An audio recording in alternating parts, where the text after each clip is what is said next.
Pardon, on ne dit pas. Mais que puis-je faire pour vous? Vous saviez que la France a l'éducation la plus inégalitaire des pays de l'OCDE? Et ça me pose problème. Je m'appelle Jean-Philippe Arvigno, je suis auteur de livres pour la jeunesse et ancien professeur. Depuis des années, je sillonne la France à la rencontre de mes lecteurs. Il y a des endroits où les enfants lisent moins, ou pas du tout. Et ce qui est vraiment triste, c'est que ces enfants ont aujourd'hui encore moins d'opportunités que leurs parents. Mes enfants, ça a toujours été des enfants très calmes, très sages. C'était des enfants qui étaient quotidiennement frappés par d'autres enfants, rackettés.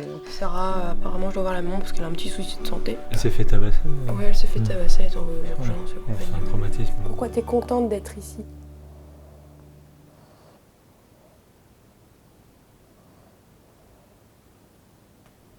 Combien de fois 12? Isaac, on divise par 3. Isaac avait des difficultés scolaires, d'apprentissage. C'est un élève qui a besoin d'attention, de soutien, d'un certain cocon que malheureusement l'école publique n'est pas capable de fournir aujourd'hui. Mais que vont-ils faire quand ils seront grands, hein? Ils sont partis, Fifi. Qui?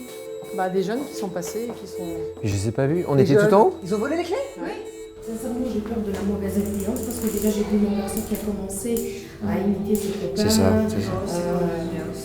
Et une école a décidé de dire non à cette fatalité. Elle s'appelle La Cordée, elle a ouvert à Roubaix, une ville au taux de chômage endémique avec un réel défi d'intégration. On est dans l'ancienne école Victor Hugo, une école qui accueillait à peu près 200 élèves il y a quelques années. Depuis quelques mois, on a tout fait pour vraiment la remettre aux normes. J'ai hâte que les élèves arrivent. Rentrez, hein. Khalil, est-ce que vous voulez rentrer dans cette école? Oui.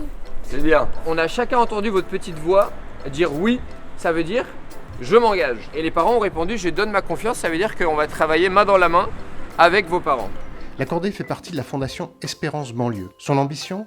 Ramener ses enfants en grande difficulté dans le chemin de la réussite. On s'est fixé la limite d'une quinzaine d'élèves par classe parce qu'au-delà, on pense que le suivi particulier de chaque élève serait impossible. La méthode? Un retour aux fondamentaux. L'apprentissage syllabique de la lecture, la pratique de la dictée, du calcul mental, l'étude chronologique de l'histoire. Le soir, on fait ses devoirs à l'étude, pour ne pas avoir à les faire à la maison.